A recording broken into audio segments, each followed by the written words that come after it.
Bonjour à tous, ravi de vous retrouver pour cette nouvelle édition de 24 heures Sénat. Tout de suite, les titres. 40 mesures et 100 millions d'euros sur 3 ans. Manuel Valls a présenté ce matin son plan de lutte contre le racisme et l'antisémitisme. Dominique Sopo, le président d'SOS Racisme, sera notre invité. Faut-il taxer les imprimantes 3D? C'est en tout cas ce que proposent les sénateurs socialistes dans le cadre de la loi Macron. Les explications dans notre journal. Et puis, retrouvez à la fin de cette édition le micro trop tard, la rubrique décalée d'Alex Darmon. Cette semaine, il tente de donner un coup de pouce au ministre de l'économie Emmanuel Macron pour relancer la croissance. Ne plus avoir peur d'être juif, ne plus avoir honte d'être musulman.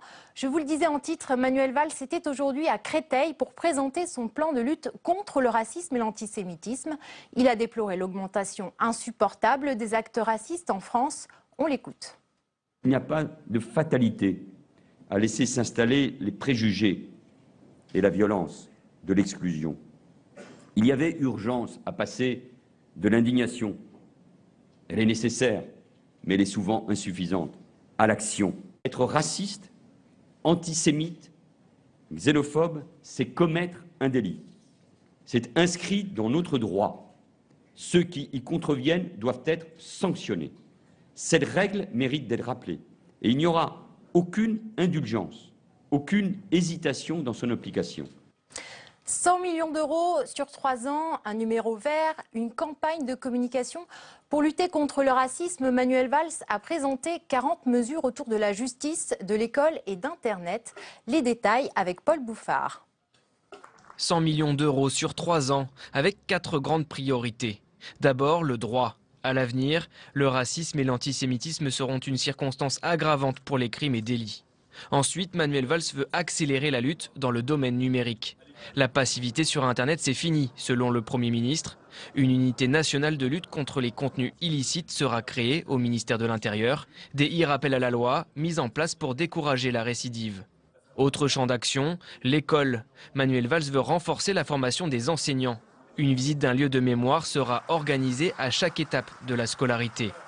Enfin, une campagne de communication sera lancée cet été. La plus grande partie de la somme lui sera allouée. Des grands parrains sportifs, artistes, conduiront des campagnes de sensibilisation soutenues par les pouvoirs publics.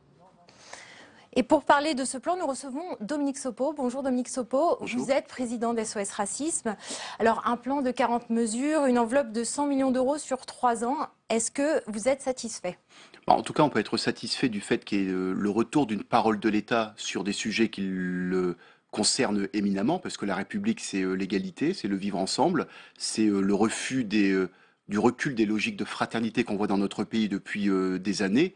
Et depuis 2012, beaucoup d'associations attendaient qu'il y ait une manifestation forte de la part de l'État dans ce domaine. Donc c'est déjà en soi une bonne chose qu'il y ait cette prise en considération, même si le plan qui est annoncé ne pourra totalement se déployer que s'il y a une mobilisation de l'ensemble de la société, que s'il y a une confiance retrouvée dans le monde associatif qui a été beaucoup affaibli ces dernières années par des logiques financières et par des logiques parfois de démonisation de l'action des associations, et également par le fait que cesseront toute une série de propos de la part d'intellectuels, de la part de responsables politiques qui ces dernières années ont beaucoup œuvré à la dégradation de la situation et ont facilité, avec l'air de ne pas y toucher, et parfois d'ailleurs en employant les mots de la République, auront beaucoup facilité la libération des paroles racistes et antisémites. 100 millions, c'est quand même une grosse enveloppe. Alors c'est une grosse enveloppe, certes, ceci étant, c'est sur 3 ans.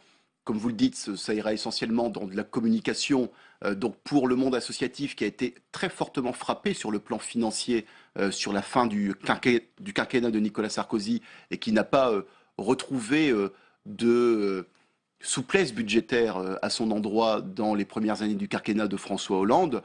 Ça n'est qu'une réparation, si je puis dire, partielle. Donc c'est déjà bien que la tendance soit inversée, mais le fait de ne pas avoir soutenu le monde associatif ces dernières années a pesé extrêmement lourd dans la densité même de la présence associative dans toute une série d'endroits, dans toute une série de quartiers populaires ou même ailleurs.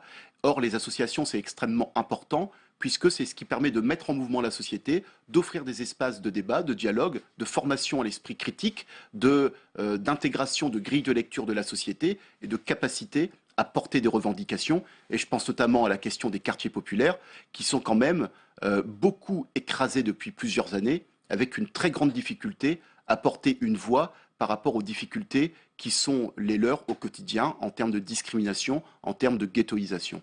Mais vous, à SOS Racisme, vous avez du mal à recruter ? La question du recrutement, j'allais dire, le problème dans notre société, c'est que aujourd'hui, les ailes marchantes ne sont pas les ailes marchantes qui vont vers la fraternité. On voit bien des basculements vers le Front National, on voit bien des basculements vers des logiques de repli communautaristes, voire djihadistes d'ailleurs, dans certains quartiers populaires, chez certains jeunes. Mais je tiens à faire remarquer que la majorité de la population, et notamment la majorité de la jeunesse, est pour des logiques de fraternité, d'égalité, de vivre ensemble, fort heureusement d'ailleurs. Et que donc il faut aussi donner les moyens de mobiliser cette majorité très nette de la population française qui ne rêve pas de guerre civile, mais qui rêve au contraire d'une société plus fraternelle. Mobiliser justement, Manuel Valls, dans son plan, propose une campagne de communication assez dense. Est-ce que vous pensez qu'on peut endiguer le racisme grâce uniquement à une campagne de communication ? La réponse est dans la question, bien évidemment que non. On ne lutte pas contre le racisme simplement à travers des campagnes de communication. Encore que la communication ait son intérêt, parce que ça permet aussi de manifester des valeurs, de les faire passer, et on verra comment ce sera fait en l'occurrence. Je pense qu'il est extrêmement important, quoi qu'il en soit, quel que soit le moyen par lequel ça passe, la communication, les actions de terrain, etc., que la lutte contre le racisme et l'antisémitisme se fasse non pas par une vision caporalisée de la société, en disant finalement il faut faire une remise au pas, il faut qu'il y ait un rappel à l'ordre. La lutte contre le racisme et l'antisémitisme, c'est un combat de fraternité, c'est un combat pour l'égalité, c'est un combat pour le vivre ensemble. Et ça se fait aussi en faisant confiance à la jeunesse, qui quand même depuis quelques années, notamment lorsqu'elle est bronzée, est quand même vue avec un œil de suspicion qui est absolument inhibiteur de toute capacité de mobilisation dans la société. Or, une société ne peut jamais construire de vivre ensemble, de l'égalité et de la fraternité sans sa jeunesse ou contre sa jeunesse. Mais qu'est-ce qui vous rend optimiste quand même malgré tout aujourd'hui ? Ce qui me rend optimiste, c'est un optimisme raisonné et raisonnable. C'est le fait qu'il y a une inversion de logique sur le plan financier, qu'il y a également une volonté de l'État de retrouver une parole forte, qu'il y a par ailleurs des actions qui sont positives. La question de la mise en réseau des lieux de mémoire qui permettra notamment d'éviter les guerres mémorielles que certains populistes ont beaucoup favorisées ces dernières années, malheureusement. La question du renforcement de l'éducation au vivre ensemble, le fait de dire qu'on ne peut pas raconter n'importe quoi sur Internet en pensant qu'on est en toute impunité, ça, ce sont des éléments positifs que nous accueillons donc avec une certaine joie. Merci Dominique Sopo d'être venu sur notre plateau. Élection régionale, on connaît désormais 7 des 13 têtes de liste FN. Le bureau politique du parti, réuni ce matin à Nanterre, a fait ses premiers choix. Et sans vraiment de surprise, c'est Marion Maréchal Le Pen qui se présentera en région PACA. En revanche, on ne sait toujours pas si Marine Le Pen conduira la liste FN dans le Nord, Pas-de-Calais, Picardie, Mounir Soussi. Le face-à-face entre Marine Le Pen et son père devant le parti aura lieu plus tard. Jean-Marie Le Pen, hospitalisé, n'a pas participé au bureau politique de ce matin. Il reste convoqué le 27 avril pour s'expliquer sur ses récents propos sur les chambres à gaz. Son absence n'a pas empêché le FN d'avancer dans la préparation des futures échéances électorales. Ça s'est passé sereinement, calmement. On n'a pas évoqué le cas de Jean-Marie parce qu'il n'était pas là. On a pris de ses nouvelles, il va mieux. Et on a procédé aux investitures. Près de la moitié des têtes de liste a été dévoilée. Les cadres veulent poursuivre leur implantation locale. Sophie Montel, Nicolas Bay, Valorant de Saint-Just et Louis Alliot seront notamment en lice. En ordre de bataille pour les régionales, c'est ça l'enjeu. On va investir dans plusieurs régions, dont PACA et d'autres. Puis on investira la suite la prochaine fois, dans quelques semaines je pense. C'est à ce moment que Marine Le Pen devra dire si elle se présente en Nord-Picardie. La présidente du FN hésite. Elle craint qu'une défaite en décembre prochain ne plombe sa campagne présidentielle. Sa nièce se pose moins de questions. Marion Maréchal Le Pen sera bien tête de liste en PACA à la place de son grand-père. Les imprimantes 3D, un marché en pleine expansion qui intéresse les sénateurs socialistes. Ils ont déposé un amendement créant une taxe sur ces appareils dans le cadre de la loi Macron. Sandra Cerquera est allée à la rencontre de ces nouveaux imprimeurs qui ne semblent pas convaincus de cette nouvelle taxe. Peu de Français ont une imprimante 3D à la maison. Elles sont encore chères, entre 500 et 2000 euros. Mais les spécialistes en sont convaincus, ces imprimantes représentent une véritable révolution car elles permettent de reproduire un objet à l'identique. Pour lutter contre la contrefaçon, le groupe socialiste au Sénat a déposé un amendement à la loi Macron pour taxer l'achat des imprimantes 3D. Pour l'instant, il n'y a pas de droit de propriété industrielle. Donc ça se fait en dehors. Il n'y a pas de rémunération pour ceux qui ont inventé une charnière ou une vis qui fait comme ci, ou une forme de vase, ou voilà.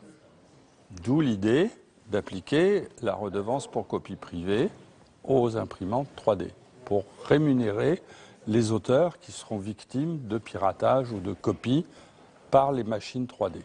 Il est bien trop tôt pour taxer les imprimantes 3D, estime-t-on dans cette société. Parce qu'elles ne sont pas encore suffisamment au point, pas encore en mesure de reproduire fidèlement les objets, sauf de toutes petites figurines. Les particuliers qui achètent ces machines, souvent ça peut être avec une idée entrepreneuriale derrière, et c'est peut-être dommage de pénaliser ces futurs entrepreneurs, puisque les imprimantes 3D sont avant tout aujourd'hui des petites machines de prototypage qui permettent de développer ces produits. C'est peut-être dommage de mettre, je dirais, des embûches supplémentaires à l'innovation. La taxation des imprimantes 3D a peu de chances d'être votée au Sénat. Si elle est mise en place un jour, ce sera à la charge de la commission de copie privée d'établir son assiette et son taux, comme c'est le cas aujourd'hui pour tout achat de DVD ou CD vierge, afin de compenser les pertes des artistes à la suite d'une copie. Et place au micro trop tard. Cette semaine, un objectif pour Alex Darmon, aider Emmanuel Macron à relancer la croissance. Il a proposé au ministre un amendement qui porte son nom. Rien que ça. Allez, on regarde.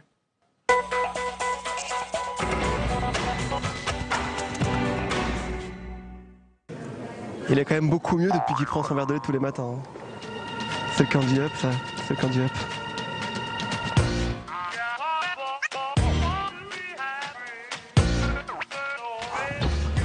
J'ai failli être en retard. Cette semaine, épisode 2 de la loi Macron au Sénat. Alors qu'en pensent les sénateurs? Quel projet de loi retiennent-ils et surtout vont-ils adopter le verre de lait pour relancer la croissance? C'est de moi. Venez, on va voir. Petite question, c'est par rapport à la loi Macron, pour savoir si tout se passe bien, si vous êtes serein, si les débats sont cohérents, tout ça. Oh, c'est pas une question ça. C'est quoi? C'est une constatation. Les débats se déroulent bien, ils sont nourris, nous suivons, nous arrondissons les angles. Une minute. Ça après, D'accord, je vous attends. Un amendement qu'il faut retenir. Un seul, selon vous, c'est lequel? C'est le mien. Celui qui vise à promouvoir l'économie sociale et solidaire. Et là, on est en train de modifier totalement la loi Macron. D'accord. Qui ne pourra plus s'appeler Macron. Pierre Charon, il veut carrément changer le nom de la loi. Il veut l'appeler la loi Larcher, parce qu'il dit qu'on l'a retricoté beaucoup trop au Sénat. Ah bon? Vous en pensez quoi? Je ne l'ai pas vu du tout depuis le début des discussions. J'ai proposé un amendement à M. Macron la semaine dernière pour relancer la croissance. C'est toi, c'est bien ça. Pour relancer la croissance, un verre de lait. L'amendement Armand, vous y allez? Que pour le lait. Un verre de... Peut-être un verre de vin aussi aux adultes. Si ça vient de vous, je vais étudier la proposition. D'accord, je suis là. Au pire, on fera pas 5,49,3 au pire des cas. Mais là, j'ai Esther Benbassa qui est d'accord, Luc Carvounas, Jean-Claude Carle, Frédéric Espagnac. L'examen de la loi Macron est très lent. Trop lent. Les discussions sont longues. On va y passer toute la nuit là. Donc, jusqu'à quelle heure? 6h du matin? 6h du matin. Vous avez bien dormi? Très, toujours. D'accord. Bon, en tout cas... Grâce à votre verre de lait. Je voterai votre amendement. Ah d'accord, donc je peux le dire au ministre, M. Macron. Parce qu'il m'a dit qu'il faut convaincre les sénateurs et après je vous suis. Ah bah oui, mais si vous le faites déposer par vos soutiens, je le regarderai. Ce n'est que le début, M. Macron. Eh ben très bien. Eh ben je le fais déposer. Eh ben prévenez-moi, donnez-moi les numéros et je serai là. D'accord, très bien, je vais le déposer. Hein? Merci à vous. Alex Darmon réussira-t-il à déposer son amendement? Vous le saurez début mai. C'est la fin de cette édition. Merci à vous de l'avoir suivi. Juste après, retrouvez la politique CNet. Caroline Deschamps reçoit Guy Birenbaum, ancienne accro aux réseaux sociaux. Bonne et belle soirée à tous sur Public Sénat.